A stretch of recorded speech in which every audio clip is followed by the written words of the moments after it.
देखिएगा आज से 6 महीने बाद हर घर में ऑक्सीजन सिलेंडर होगा, ठीक उसी प्रकार जिस तरह आज घर घर में आरओ वाटर प्यूरिफायर है। ये अचानक ये कौन सी बीमारी आ गई जहाँ पे लोग सांसों की कमी की वजह से परेशान हैं और ऑक्सीजन की कमी की वजह से लोगों की जान जा रही है। आप रोज अखबार में हेडलाइन में पढ़ते हैं कि ऑक्सीजन नहीं था, कुछ लोगों की जान चली गई। सवाल ये है कि अगर ऑक्सीजन होता तो क्या वो लोग आज जिंदा होते, या फिर जब ऑक्सीजन था तो क्या लोग मरते नहीं थे, या फिर ऑक्सीजन के रहते हुए क्या इंसान की जान नहीं जाती। आप ऑक्सीजन सिलेंडर के पीछे मत भागिए। अगर आप किसी की जान बचाना ही चाहते हैं तो आप सिर्फ 2 स्टेप कीजिए। Step 1, repositioning the patient to increase the capacity of lungs, and step 2, air flow को नॉर्मलाइज करना, जिसके लिए आपको सिर्फ खरीदना है इस तरह का छोटा फैन जो आपको कहीं से भी मिल जाएगा। आप जब भी किसी पेशेंट को देखते हैं ब्रेथलेसनेस की अवस्था में, या ब्रेथलेसनेस या ऑक्सीजन सैचुरेशन बहुत लो हो जाता है, तो पेशेंट की स्थिति बहुत गंभीर होती है, तो तब उनको देखते हैं कुछ इस प्रकार लेटे हुए, कुछ इस प्रकार बैठे हुए। यह है रॉन्ग पोजीशनिंग। जब पेशेंट इस प्रकार लेटता है या बैठता है तो उसकी लंग की कैपेसिटी कम हो जाती है। तो पहला स्टेप ये हुआ कि आपको पेशेंट की जो पोजीशनिंग है वो बिल्कुल बदलना है। तो कैसे बदलना है, अब देखिए फोटो में, या तो वो आगे की तरफ झुक के बैठे, आगे की तरफ झुक के खड़े हो, या जब लेटे तो पेट के बल लेटे, जिसे बोलते हैं प्रोन वेंटिलेशन या प्रोन पोजीशनिंग। ये तो हुआ पहला स्टेप। जैसे ही आप ऐसा करेंगे तो पेशेंट थोड़ा सा आराम मिलेगा। दूसरा और आखिरी स्टेप, एयर फ्लो।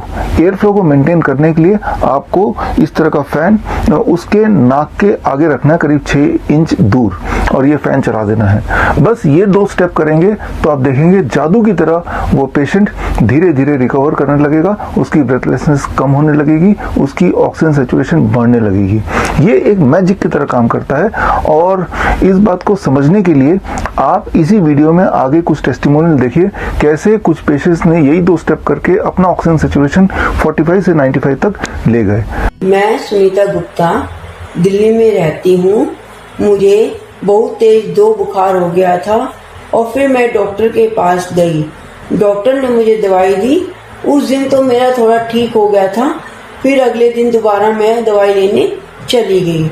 डॉक्टर ने मुझे दवाई दी, लेकिन उससे मेरे को फिर कोई दूसरे दिन फर्क नहीं पड़ा। तो मैंने डॉक्टर को चेंज कर लिया। मैंने दूसरे डॉक्टर की दवाई लेनी शुरू कर दी। उससे जब मेरी खांसी बहुत ज्यादा थी और मेरा बुखार का लेवल भी ज्यादा था, 2 से 3 भी हो गया था बीच में। फिर मैं उस डॉक्टर की दवाई 2-3 दिन 4 दिन तक लेती रही और मेरे को बुखार तो मेरा कम हो गया उन डॉक्टर की दवाई से, और मेरी खांसी का लेवल भी नहीं ठीक हुआ, वो थोड़ा चलता रहा मेरा।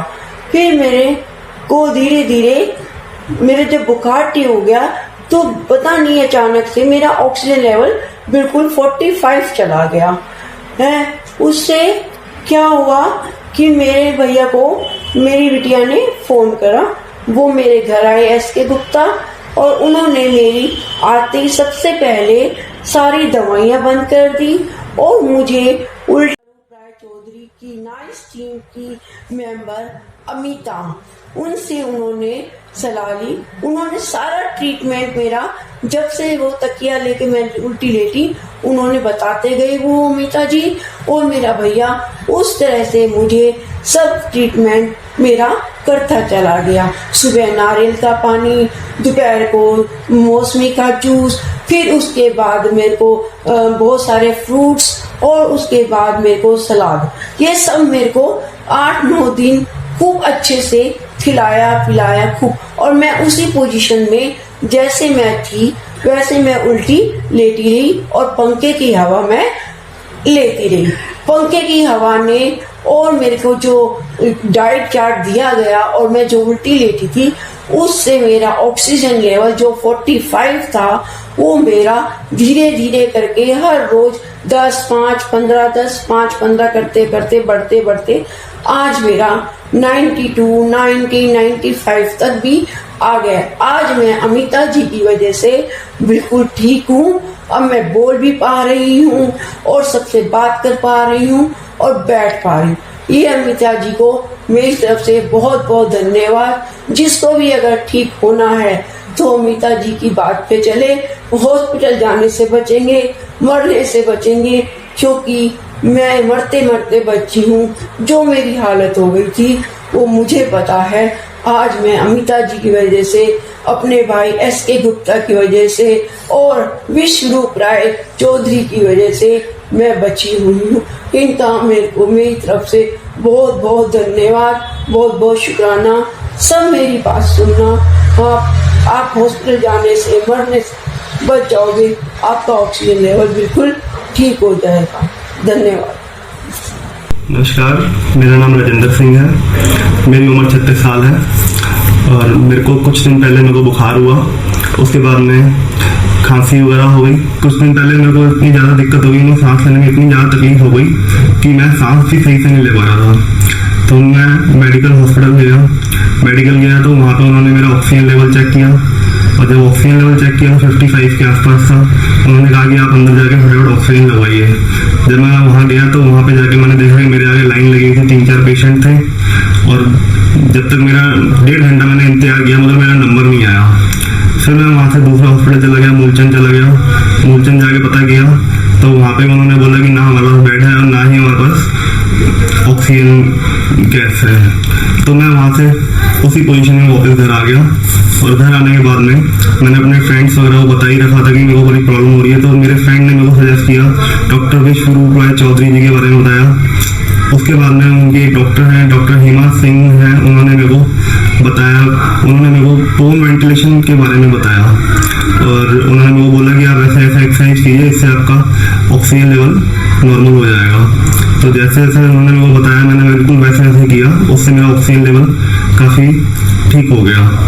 उसके बाद में उन्होंने मेरे को बोला था कि आपने दवाई वगैरह कोई नहीं लेनी और मैंने बिल्कुल जैसे जैसे डॉक्टर ने मेरे को बोला मैंने बिल्कुल वैसे वैसे किया और उसके बाद में मैं आज लगभग 3-4 दिन के बाद मैं बिल्कुल नॉर्मल हो चुका हूँ और मेरी सांस लेने में भी अब मेरे को कोई परेशानी है मगर बहुत कम, ना के बराबर परेशानी है जी।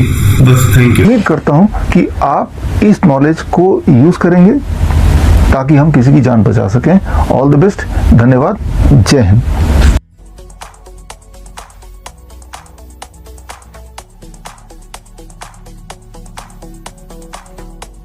गाइडलाइंस में भी कहा है कि अगर आपकी ऑक्सीजन कम हो रही है, आप घर पे हो तो आप पेट के बल भी लेट सकते हो और डीप ब्रीदिंग कर सकते हो।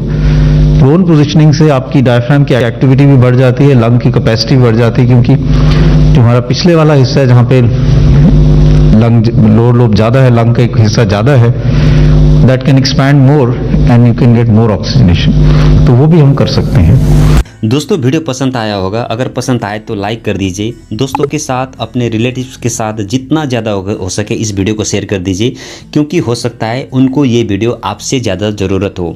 अगर आपने अभी तक मेरा इस चैनल को सब्सक्राइब नहीं किया है तो वीडियो के राइट साइड में नीचे रेड कलर का सब्सक्राइब बटन है, उसे प्रेस करके सब्सक्राइब कर दीजिए। साथ ही साथ